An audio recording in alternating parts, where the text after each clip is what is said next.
I'm Dr. Kay Fontana, life force coach and grief recovery specialist, and I am deeply familiar with the pain of loss, having experienced many throughout my life. At just 9 years old, I lost my brother to cancer and witnessed my parents' immense grief, which was unbearable. Years later, my mother lost her battle with Alzheimer's, and then my father was diagnosed with cancer and passed away a week after his diagnosis. Most recently, in January 2023, I experienced the devastating loss of my husband and soulmate of 40 years due to multiple health issues. In between were countless other losses, including family members, friends, co-workers, beloved pets, and even finances. However, I turned my pain into my purpose and passion to share strategies to help you get through your darkest days and navigate the complexities of grief. This is the Healing Our Grieving Hearts podcast. Welcome to this episode where we are going to discuss motherhood and loss, managing grief as a single parent with my guest, Jamie Yules. Welcome, Jamie. How are you today? I am amazing. I'm so excited for this. I've been looking forward to this. Great. I'm so happy that you were able to do this.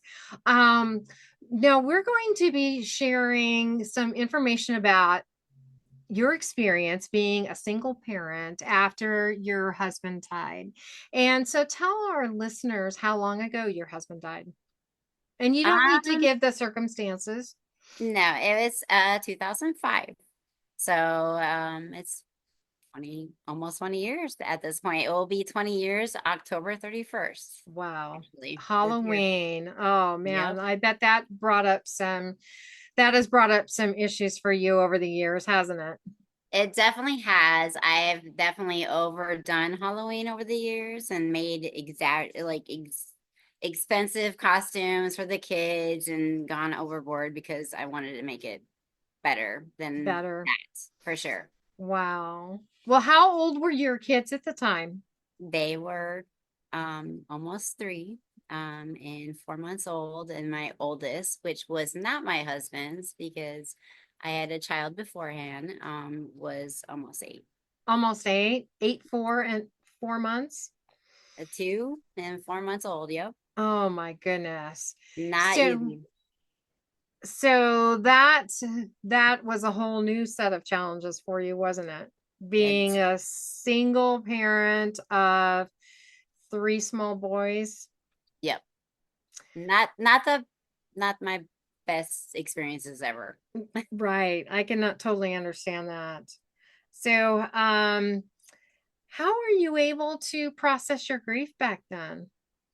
I was not, which is a lot of the problem. Like, I was not able to process the grief. Like, I feel really bad for a lot of the people in that situation. When you have young babies, there is no way that you can take a minute to be selfish for yourself.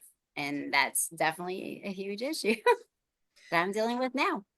So, I can't even imagine what life would have been like with having three small children after your husband died. I was fortunate that my kids were all older and grown up and out of the house when my husband died. So I didn't have to experience that. But so what was the most challenging part of being a single mom of three young children? Um, the the most challenging part was being aware of your own self needs and not suffering the consequences of putting yourself aside to just become a machine. Like, I became a machine. Like, I felt like I was a robot. Like, I was operating on the necessity of my kids and forgetting entirely about any of my morning needs and things that definitely need to be addressed. I'm sure that that was such a challenge for you, like it would be for anyone that has lost a spouse with having children. How did you communicate the death of your husband to your children? Like, this is the thing that is so upsetting about society right now. We need to be real about death, and like, I know we love religion and like that's a safety fall net for everything, but telling a kid that like their main person they love the most might be in just a place, like, heaven or whatever you want to use is not okay. They need to know that it's a real thing. It's a body that doesn't work anymore. And I really regret not being able to explain that to my kids. Like, as you could use it because they know, a lot of times with toys, like when they break, and sometimes toys break and batteries aren't the thing that's bad with them. Like, you can use that even as a tool, as bad as that sounds, that most people would hate to, analogize somebody as like a toy that's not working. It's something that a kid needs to hear that make it real to them. And so they're not always asking when can they go to wherever the imaginary spot is that their loved one is. Like, it's Mm-hmm. not okay. So you were not able to use the words death or died with your children? No, of Yeah. course. Like, Yeah. being so young as a 20-year-old and babies that were so little, like I followed the agenda of society, and we all want to say they're in a happy place. They're better off. They're in heaven where, we'll get to see them one day when we get there. But I definitely fell into the trap of the consequences of that, of the constant questions of why can't we go there, and when can they be back from there, and Mm-hmm. why do we have to wait for our turn to get there? And it's just invites a lot of other issues that is hard to handle for. And I know that's a common thing with many people, whether it's dealing with small children or older children, just having that conversation with them of, that they have died and that they experience death, and that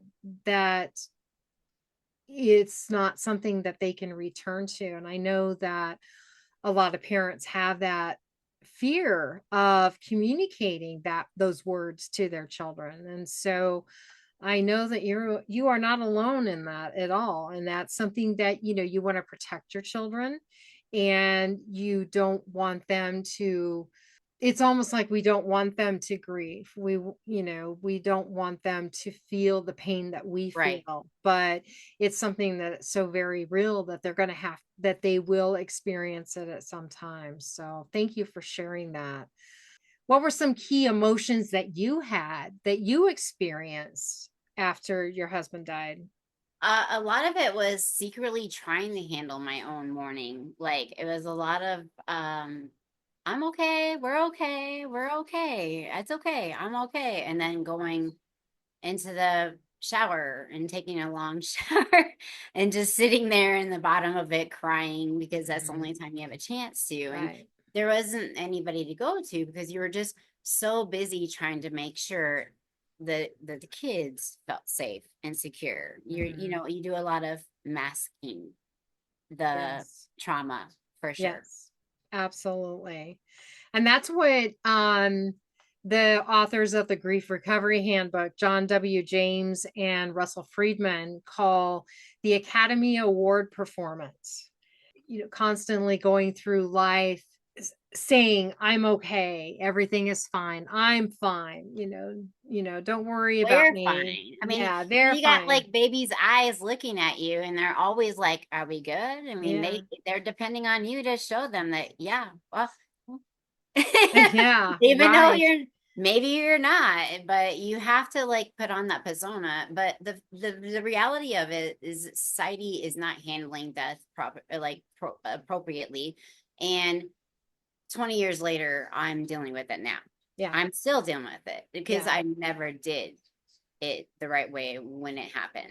And it's been a thing I've been trying to deal with forever at this point. And I really wish we would acknowledge it and like understand it better and talk about it more realistically. Like, we Yes. are just bodies that sometimes we don't know what happens afterwards, and we don't need to get into that, but we need to get into the realization that somebody's not here for us anymore. Right. And that's Exactly. hard. It's hard to deal Hmm. with, and it's not fair, and it sucks, but Yeah, it it's does. definitely inevitable, and it's the one thing we can depend on that Yeah, happens. that's right. And we None of need us to get talk out about of here alive. And that brings up such a good point that, that society doesn't handle.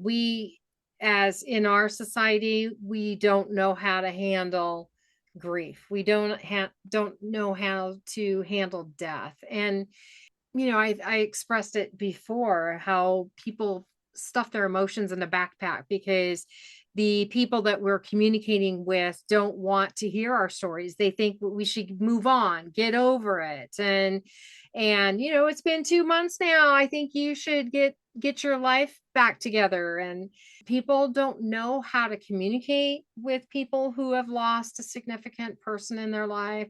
They don't know how to talk to people. They don't know what to say. They say the wrong things.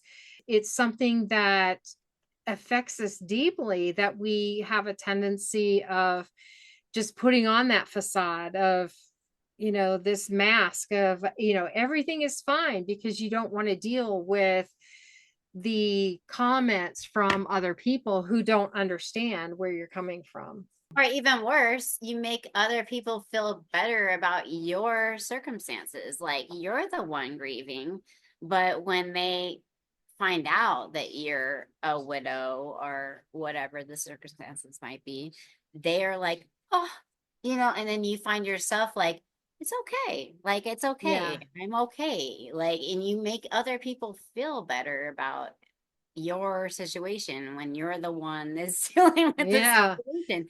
It's a weird cycle that our society, we need to handle death better. We need to Mm-hmm. realize that this is natural and it happens to all of us, Yeah. and it's unfortunate, but it can't always, maybe it's not so negative, and if maybe we like dealt with it better, it would be easier to handle. Right. We're not somebody like me dealing with it 20 years down the road because I never got a chance to, Yeah. because there's no way to, and there was nobody talking about it. Like this is why I love your program and what you're doing. Like, this is amazing because we need to bring this up and talk about it. Thank you. Thank you. And you mentioned to me that you just recently shared that last week would have been your 25th wedding anniversary. Yep. And you were planning some things for that. How did you honor Adam, and how was that experience? It was, I did a solo road trip. It was amazing. And I feel like this is another thing that people forget to do. It's okay to go by yourself and take a road trip. And I did what the program that you offered me showed me. I took that letter that I wrote to Adam and I went and I had a little bit of his ashes left. And, I did a road trip and I took the letter of like forgiveness and love and appreciation of what we had and what I've developed after the loss, and anger and Hmm. a lot of other things that come out of it. And I ripped it up and did my own little like letting it go, and put the rest of his ashes to rest. And you know it's it was good. I needed to do it. It's interesting because now my age group, I'm like coming across all these people that in my same age group are dealing with the same milestone of the 21st, like 25th anniversary. And I had to deal with it in a different way. But Hmm. I still did it. And I feel like that's another thing that widows need to do. Like, no matter how old you are, those are anniversaries that need to be handled and addressed appropriately. And you need to be in a situation where you can do that safely because it's Absolutely. necessary. And that's one thing that I really emphasize with people is to, and something that I do quite frequently, is that I honor our anniversaries and birthdays and holidays. And I do things in a special way that really honors my husband. Like, we're this is funny, but June 1st is the anniversary of our very first date. And I plan on celebrating that because it's important to me to honor him in a way that is meaningful to me. That's So, all you can do. That's yeah. all you can do. And one of my biggest regrets, and ladies, all you young widows out there, do not, and I told this to Kay, do not put your husband's stuff away to make somebody else that might be coming into your life comfortable. Do not set that part of your life aside and like get rid of things that were important because it might make somebody else uncomfortable. Like Mhm. that is a part of your storyline. That's a part of your lifeline. That is a part of who you are. And I regret I did a lot of this. I wish I had somebody to tell me this a long time ago. That to not just get angry and start trashing stuff and definitely keep a spot that's for you to look at and mourn and go through that stuff, like those milestones that you didn't get through, especially if you have kids. Like especially you have to watch those kids grow up and they look like him. Like you Yeah. can't avoid it. You gotta watch that. And it's Yeah. important to acknowledge it and not pretend like it didn't exist because it Yeah. did. And it's why you are dealing with what you're dealing with right now when you Hmm. are a hot mess. Like I feel like sometimes. But anyways, I had to get that point out. Oh, I'm glad you did because that's so important. I know someone who lost her husband. She was older and she lost her husband several years ago, but I do remember that a family member told me that she had thrown everything of his away. And It I never happens. followed up with her to find out if she ever regretted that. It was kind I of bet 100% she does. yeah. And it was kind of an interesting situation because they had been divorced and then they remarried. And I wasn't really sure Lots at of that time if they were still together or not, but it was a loss to her, but she threw everything away.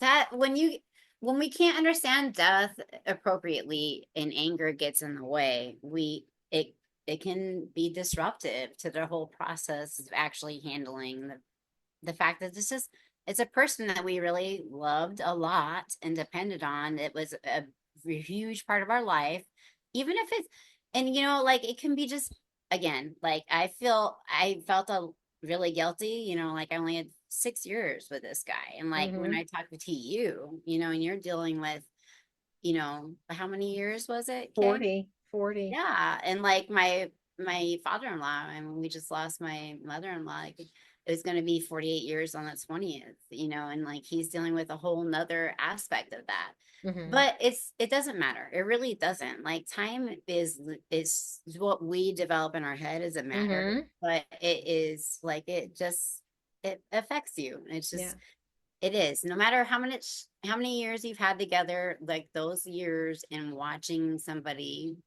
that you depended on not be around anymore is a thing Yeah. that needs to be discussed Yeah. in a healthy way. Like I Right. hate that we don't do this. Yeah, exactly. So, if you were to have any words of wisdom to any women out there with children who have lost their spouse, what would that be? My biggest thing that I mean, I don't want to say regret. I look for the communities out there. They are out there. I mean, they're getting bigger and bigger now. But you're not alone. I felt so alone in my situation. Like all the widows out there and any support group I went to was more like, okay, your situation Hmm. where you're watching deal with like health issues versus like the jerks that do like fall to death in other ways unexpectedly and you're not ready for it and you're left with no plans and no retirement, nothing. And it's it's I really look for that support because it is out there and I didn't even look. I just thought I was by myself and I Hmm. regret that and I want to develop like that kind of community because you're not by yourself. You're not. Exactly. There's so many there's so many women out there who have lost their spouses. And I think, for us it's difficult to admit that we need that support, because we've been shut down by other people who have said, you need to move on, Well, you need as to get women, over it. just as women Yeah. in general, we're just, Yeah. we're badass. We're Yeah. strong individual. Like, we've had babies. We just think we can handle everything on our own. And Right. you know what? Sometimes we can't. And I Yeah. mean, we can, but we don't have to. We don't That's have the main to. key. Like we can, and I did. But what really helped was meeting you, Hmm. like literally 20 years after I've lost my husband, meeting you and like finally addressing that that's a huge issue was mind blowing. And sometimes you need that wake up call because you get so lost in just survivor mode, you just forget. Exactly. Because your primary focus was on your kids.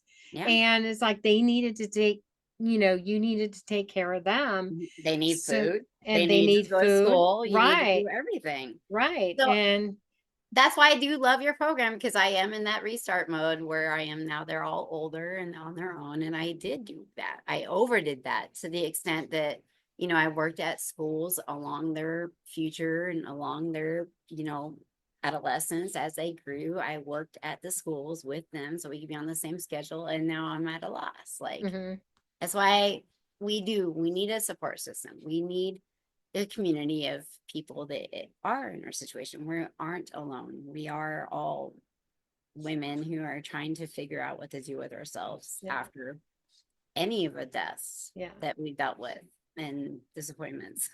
absolutely. And that is coming. So stay tuned for that.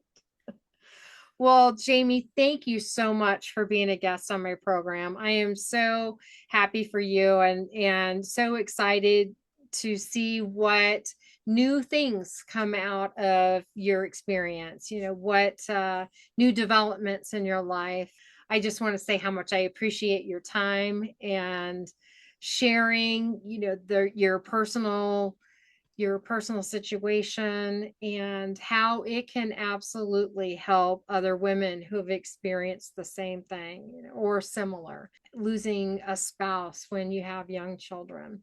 So thank you so much for being a guest on my show. I appreciate it. No, And thank you. No, thank you. Anything I can do because that's all I want to do is just make sure nobody else has to wait 20 years to get through this yeah, battle because abs- it's ongoing. absolutely. Well, thank you so much. And thank you for your time. And we will talk to you soon. The mission of Healing Our Grieving Hearts is to help women who have lost their spouse or soulmate navigate through loss and find purpose through grief recovery, energy healing, and spiritual support.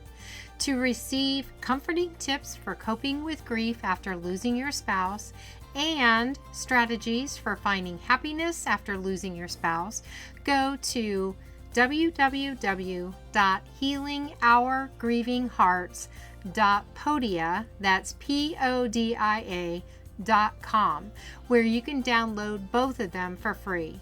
To follow me on Facebook, go to facebook.com/k.fontana. Thank you for listening to this episode of the Healing Our Grieving Hearts podcast. Remember, you are not alone in your grief, and your experiences and emotions are valid. Join me next Saturday at 10 a.m. Arizona time as we continue to explore the human experience and how your animal friends can help you heal. Until then, be kind to yourself.